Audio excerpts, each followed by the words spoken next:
हाय, मैं Abhimanyu Nayyar, owner Indrajot lawns. Indrajot lawns हमने start किया था 6 नवंबर 2008।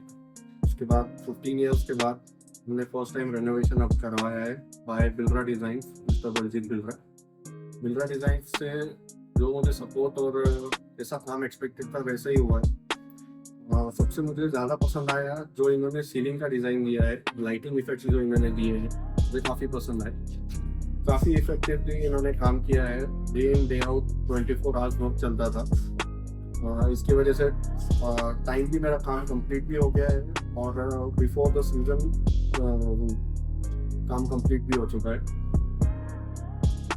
वो काफ़ी कॉस्ट इफेक्टिव बना है। हमारे बजट के हिसाब से उन्होंने वो प्रोजेक्ट बिठा दिया।